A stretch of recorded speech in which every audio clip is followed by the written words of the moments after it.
All right, everybody. Welcome to our webinar today. This is part 2 of a series that we're actually presenting here on our most recent release of CockroachDB 19.1. Yeah, we changed our versioning number from kind of a more traditional style to kind of more annual, 2019 release 1 is what we're doing here. So this is CockroachDB 19.1, and we want to talk today about CDC and some of the stuff we're doing around integration in CockroachDB and how easy it is to do that. So again, thanks everybody for joining.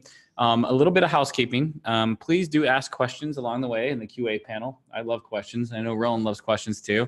And I'll be monitoring those along the way. We'll try to interject them into the demo or into the presentation itself as much as we can and answering them in real time.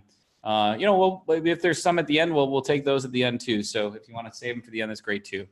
At the end of the webinar, we will be conducting a survey.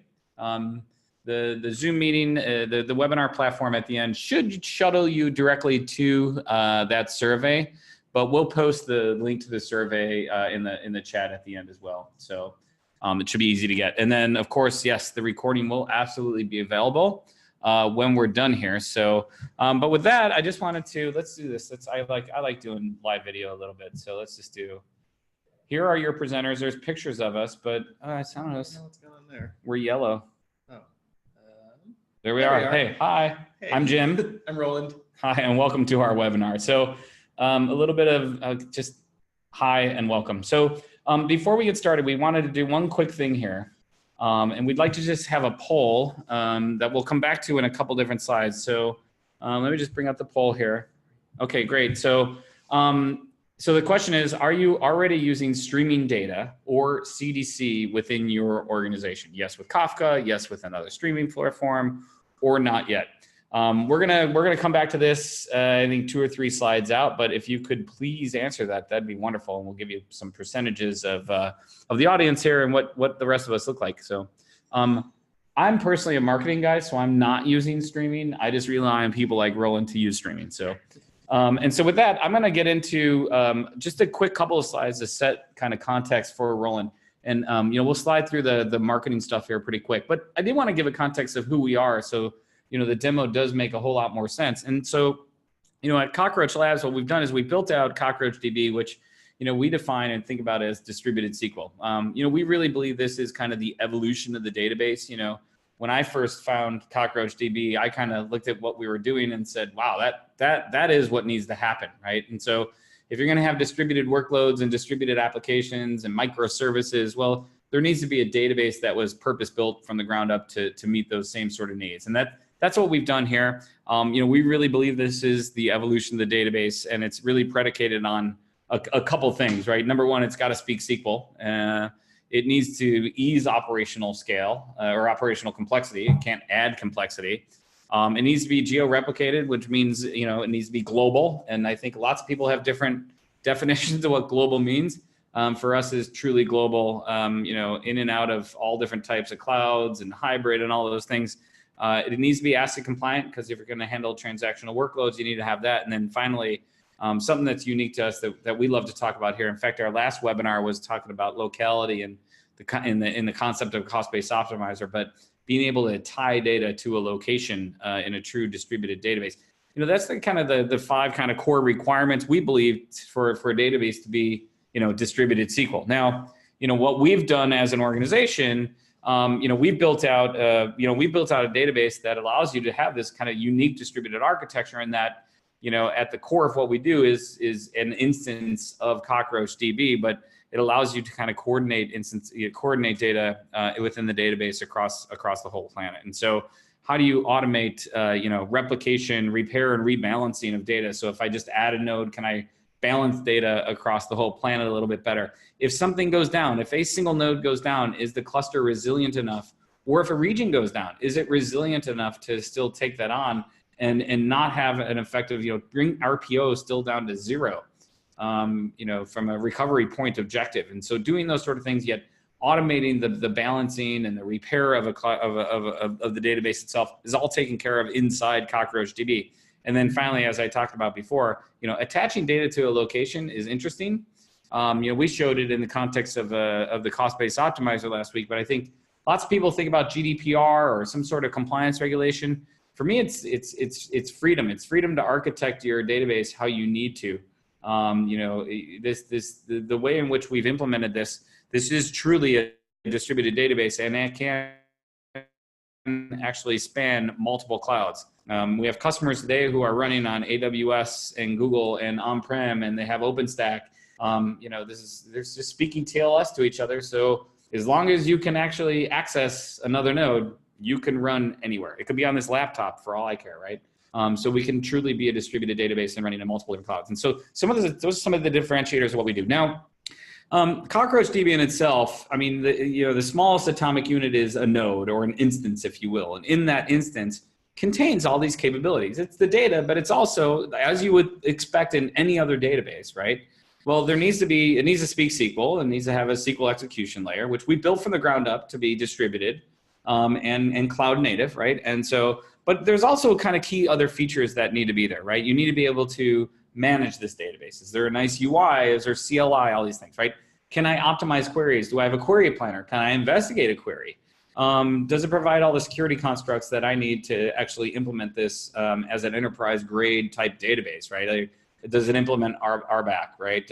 Are you integrated, with corporate policies so you can, we've Kerberized the cluster so that, you can use LDAP to go off to an Active Directory, whatever that is, right? And so all those security features are extremely important as well. What we wanted to focus on today, though, is the bar that's over on the far left, and that's around integration.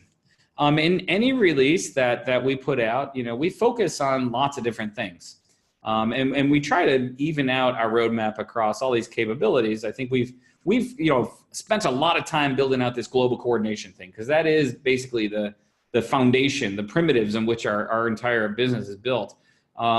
But these core capabilities around integration and security and optimization, these things are hugely important as people start to adopt CockroachDB to manage a lot of their kind of high end and even kind of the more mundane transactional workloads that they have in their organizations. And so integration is one of them in particular that we find almost in every single customer we work with, and lots of the open source stuff out there. So today, on this webinar, we're going to highlight some of the capabilities that we added to CockroachDB around change data capture and how we can integrate with Kafka and more explicitly kind of with Confluent as kind of one of the main proponents of that, and actually the main vendor around Kafka, right? And so we held a webinar last week that spoke about a lot of the other features that we have in CockroachDB 19.1.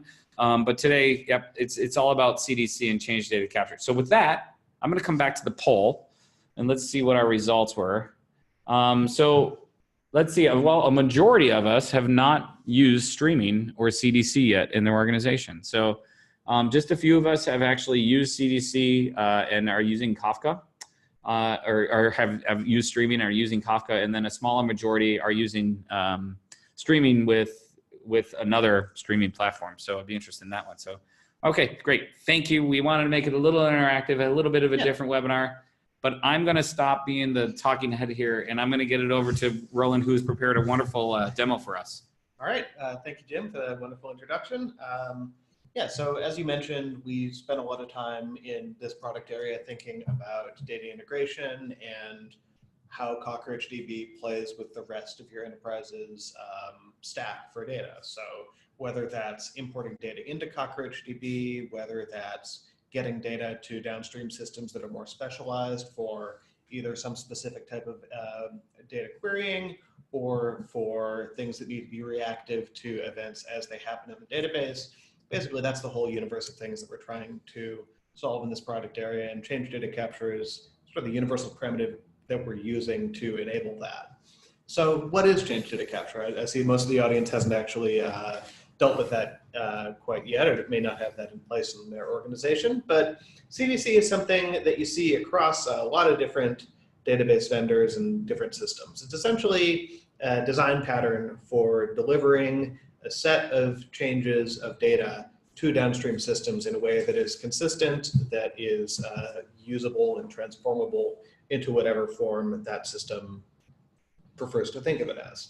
You can think of the concept of a change feed as sort of a dual of a table. If you have a table you take the derivative of it, or you look at sort of what is happening to it over time, you get a change feed. And if you take a change feed and you assemble what you get over time as a set of updates, you can turn that back into a table. So that's a little abstract, but let me show you what I mean by that. So, and you can set that at the table level, or you can do a whole database too, right? Right, you can do multiple tables in a single change feed within CockroachDB. We haven't added entire database change feeds yet because there are some tricky questions around the semantics of what happens if you create a table, what happens if you drop a table. Right, yeah. But at least in the case of changing or adding things in an existing table, or doing schema migrations within a table, all of those work just correctly right off the bat. So awesome. That's how that works. So just to give you a little more background on what a table and change feed are and how that works, we've got the sample table over here of dogs in our office. And you can see we've got basically it's a very simple thing. There's just one primary key, which we're going to use as the key in the change feed down below, and then a bunch of fields that represent whatever the values would be in that table. So basically, if you have the state of a table as of a given point in time, you can emit those as just a bunch of records, basically key value, where the key is your primary key, or the set of primary key fields if you have more than one, and then the value is something that represents the other fields in your record. So if you go ahead and insert something into your table, basically all you have to do to append that to your change feed is send out another record as that happens. And then if you're reading the change feed from beginning to end with the simple rule of, if I see a new key, add it to my table. If I see an existing key, replace the existing value in my in the thing that's consuming the change feed. You then have the exact consistent copy of what you had in CockroachDB. So same thing works for updates. So go ahead and change the status of something, add something that CockroachDB will emit that record to the change feed with the key. And you can see here we have, if you read and just keep the latest value for each key that you see, you'll now have the latest updated value that we got here. So I'm really happy to see that Carl went true. Yes, I'm glad he's back.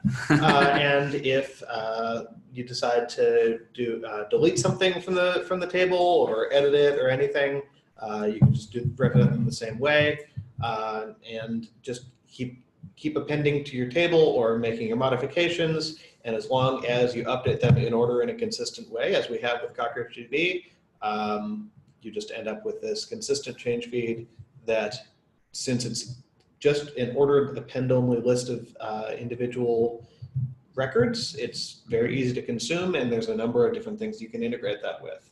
Kafka, it turns out, is a very nice thing to integrate with here because it provides this durable append-only log with guarantees of consistency and acknowledgement of rights. So basically, the only thing we need as CockroachDB in a sink is the ability of the sink to be durable and have strong ordering guarantees. Kafka provides this very nicely, and to start a lingua franca of these types of data anyway. So it ends up working really nicely. So what kinds of things can you do with CDC and Kafka?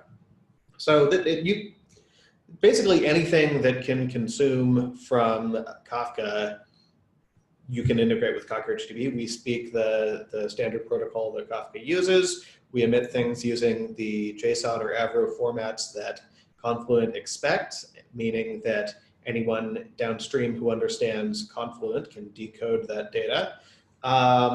So what kinds of applications are we seeing for this? Well, one big one is integrating with analytics databases that are optimized for these analytical workloads and doing joins and aggregation and all these things on gigantic data sets that, I mean, we obviously work in this transactional way, and you can rely on CockroachDB as a system of record, but there are always going to be queries and things that other databases are more optimized for. Or if you're doing data warehousing elsewhere in your organization, you can use CDC as a really nice way of bringing that data into your analytics system.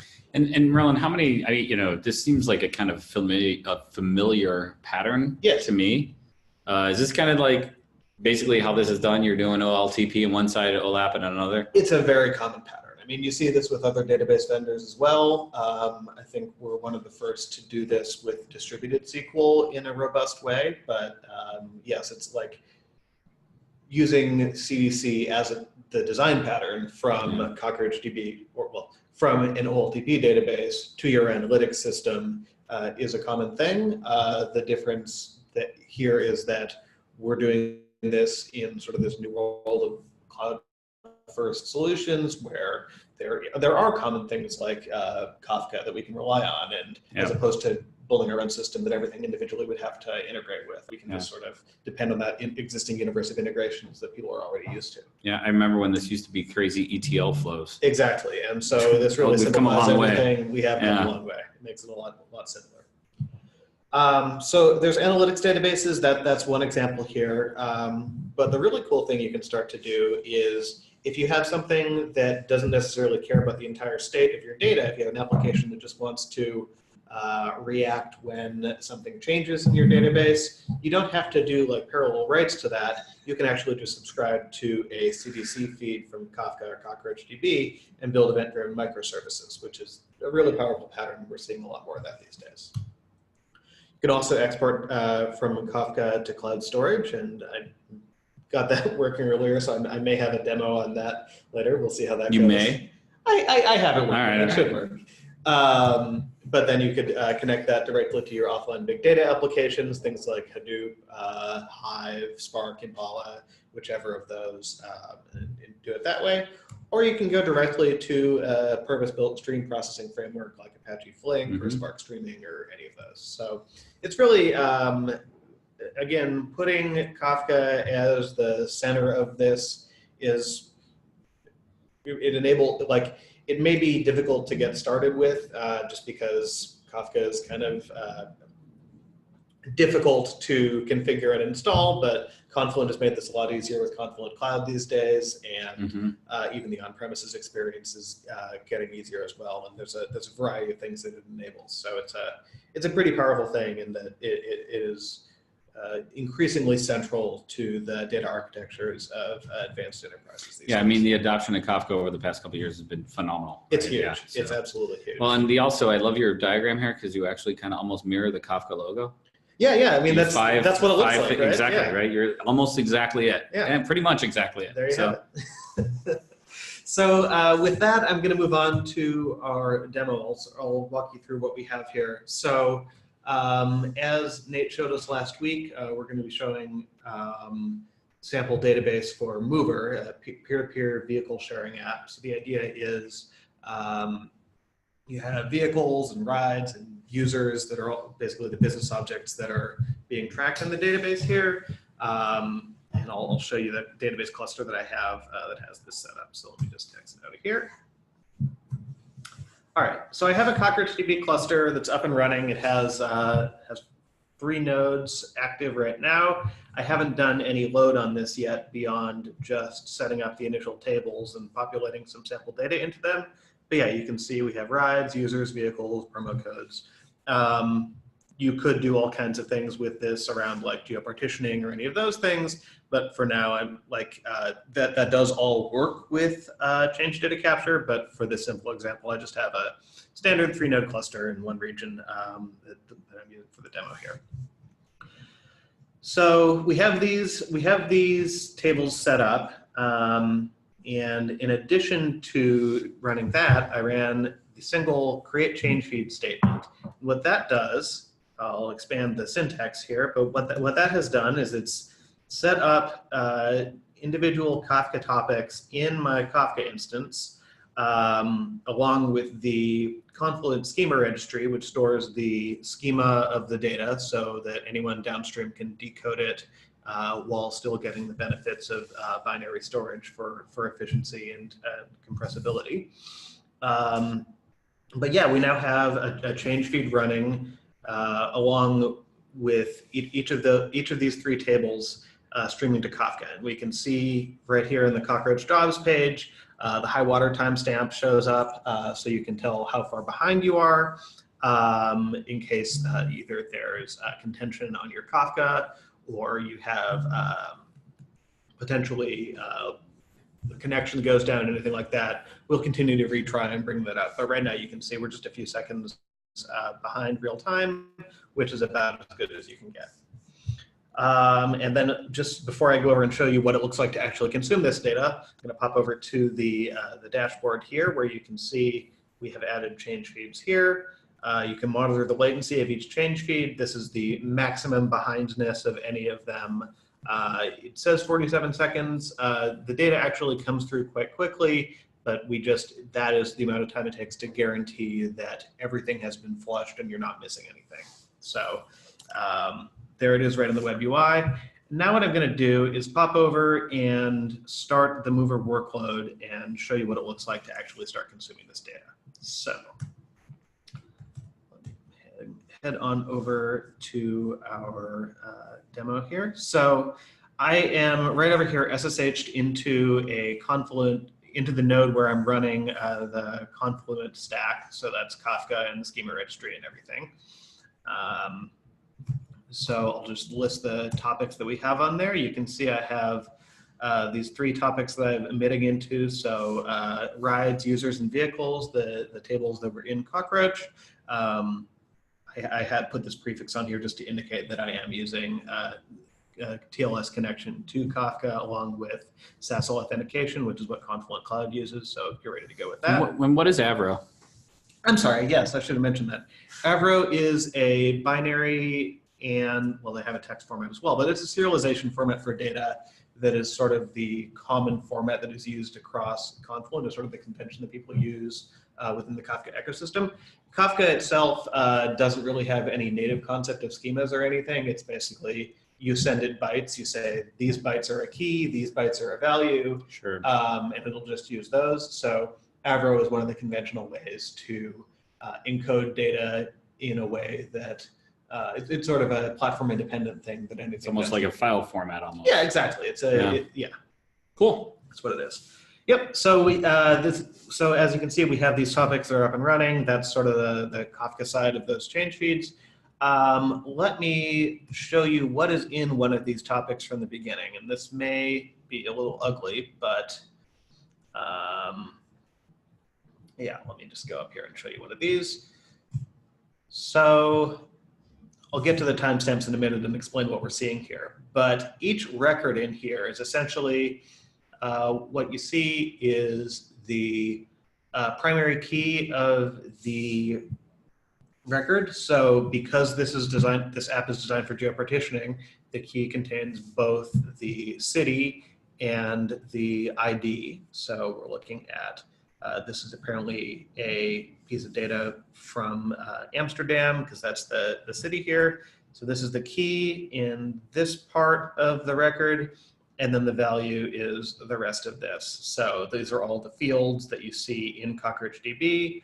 We have an updated timestamp, which is when the record was actually committed to the data store, as well as all the other attributes of that user or that specific ride. Cool. So this isn't particularly exciting, but what I'm going to show you is what happens once you start actually running load on this cluster. So this has been idle. We just have sort of the initial set of data in there. And now we're just sort of tailing what's going on as it comes through. Before I get into actually running load on this, I'm going to talk through what you see here with the timestamps here. So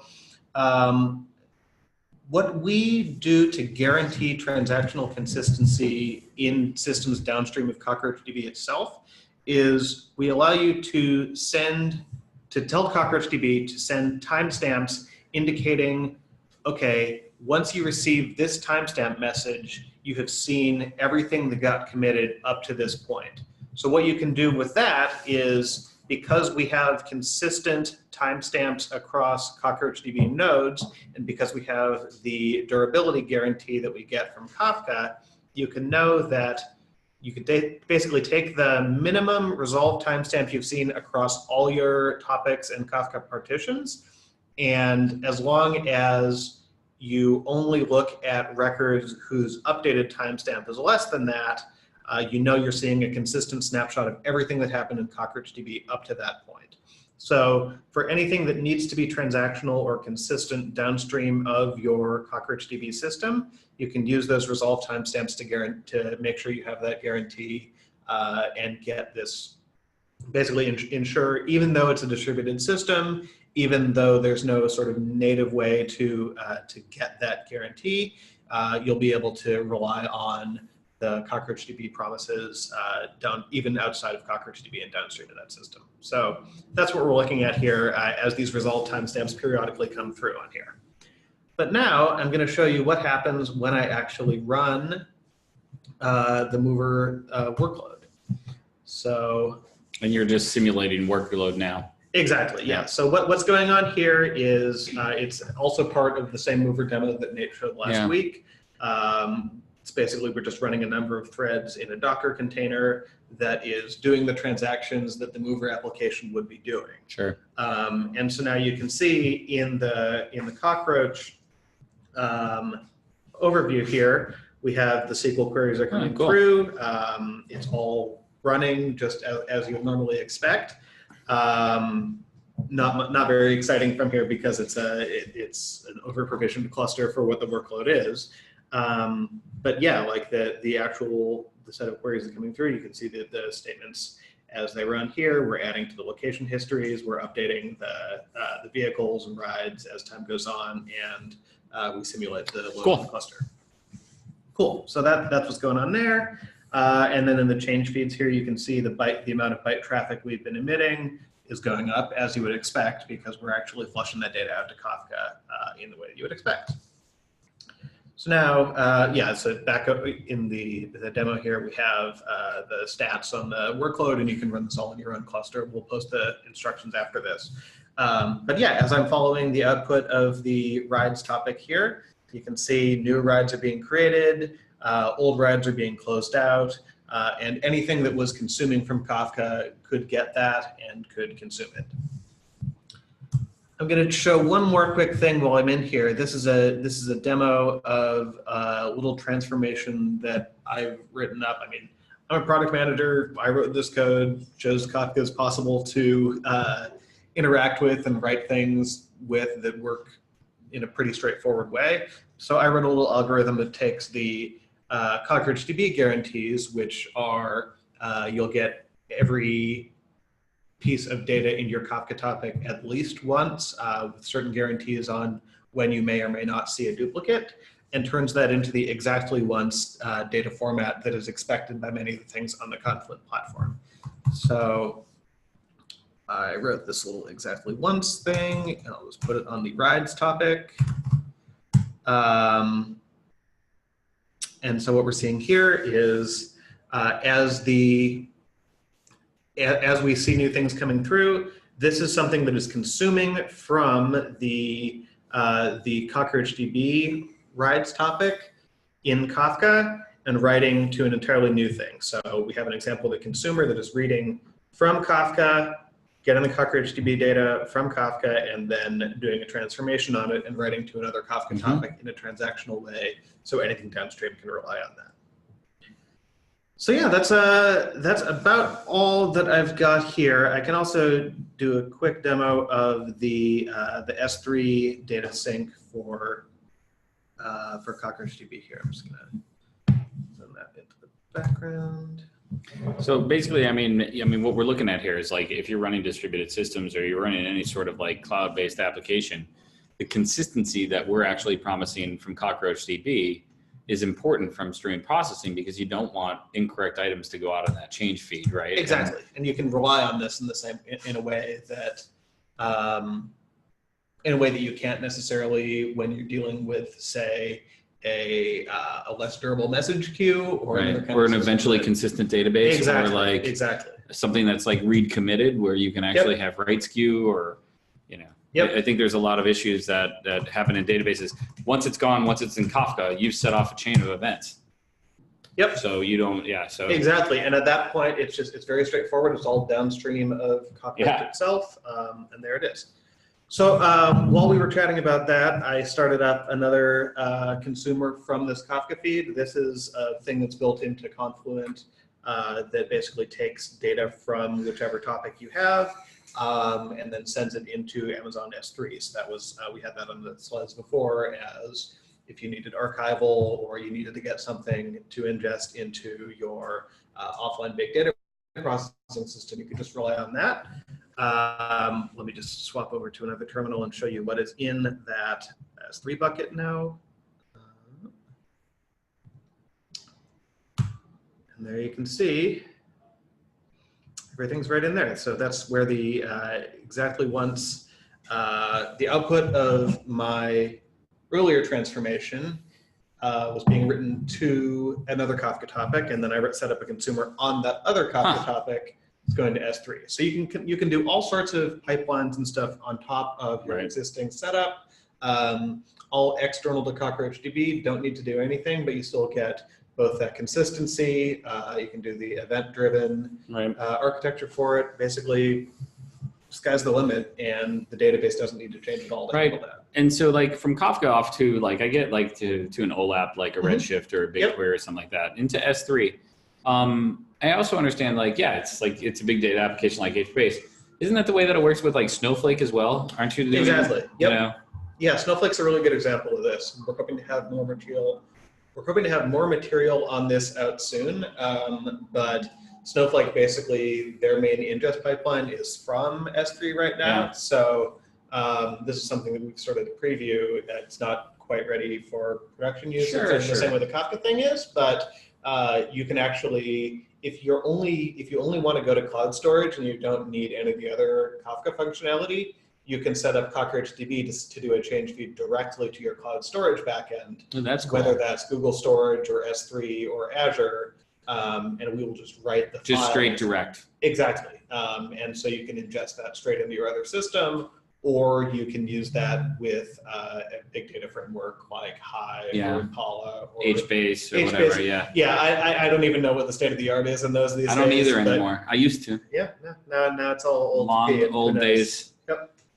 Cool. But yeah, so that's how that works. I'm just going to leave those running, but yeah, you can see this is sort of leveled off, and everything is still continuing to work just fine. And if I go back to jobs, high water timestamp still running just fine.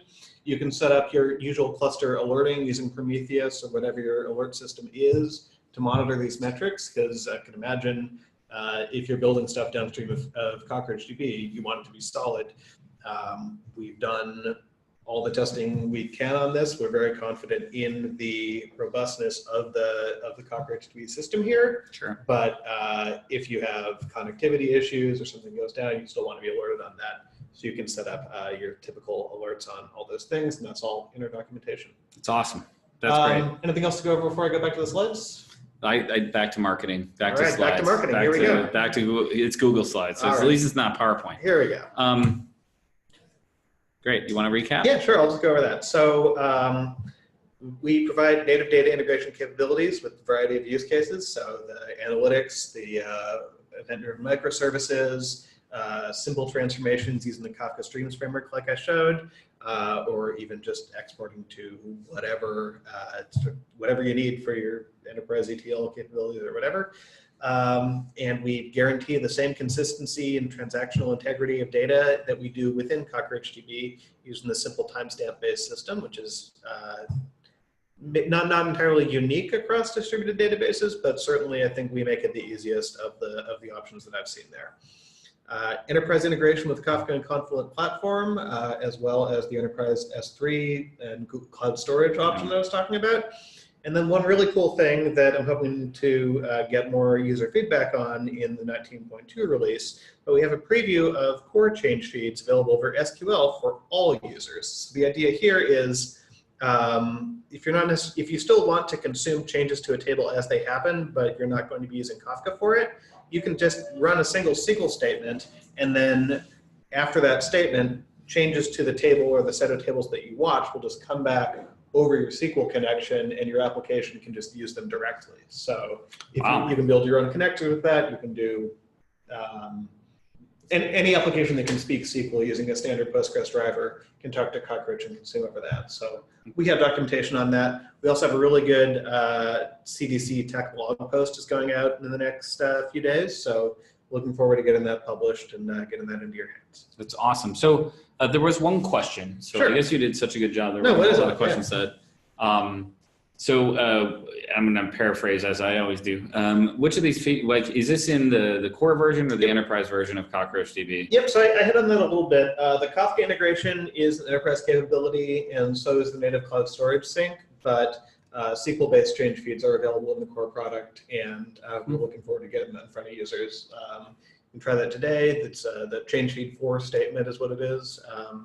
Then yeah, anything downstream of Cockroach can use that. Yeah, and I think I'll reiterate the whole, if there's any feedback, we are always open to hearing feedback from Absolutely. Anybody who's using this, the enterprise, the core version, please feel free to reach out to us. There's lots of different ways.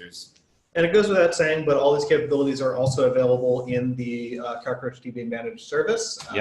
So if we're running CockroachDB for you, you can use all these capabilities. You can stream out to Confluent Cloud or whatever whatever Kafka system you prefer. Cool. Well, thank you, Roland. That was wonderful. That was a that was a great demo, actually. Cool. So I just wanted to reiterate again, here at Cockroach Labs, when we look at our product roadmap, we are looking at, abilities that go well beyond just the global coordination that we've done to kind of put forth in distributed SQL, and to give you direction on where we're going. These type of integration capabilities is what, this is how systems are architected and not even just the largest of the enterprise, in almost every organization. These are the things that they're using. And so, we want to make sure that CockroachDB fits in your stack and is going to work the way you work. So we work really hard at making sure that these things are there. And so, again, I thank you, Roland, for doing this. There is a survey at the end of this for you to actually, if everybody on the webinar could please fill that in, it'd be wonderful. And then finally, I know Marie is going to put that into the chat. And then finally, I just wanted a quick advertisement for our next webinar. But we're going to talk about Bose, the headphones and speaker people. They're using us within the context of Kubernetes as well. They're using CockroachDB. So now we're talking, cloud native microservices applications with a cloud native database. Pretty powerful stuff. So we're really excited about Bose joining us on our next webinar, which will be on May 30th. Please visit our website for more information, and we can help you out there and register you. So, okay. So with that, I thank everybody. We will send an email with the replay link. Yep. We'll be posting the code in the demo, so you can get this on your own and just get this up and running. But yeah. All right. Well, thank you, Roland. Thank you, Maria, for all your help, and thanks everybody for joining us today. Any last words, Roland? No, just thanks for joining, and looking forward to any feedback you may have.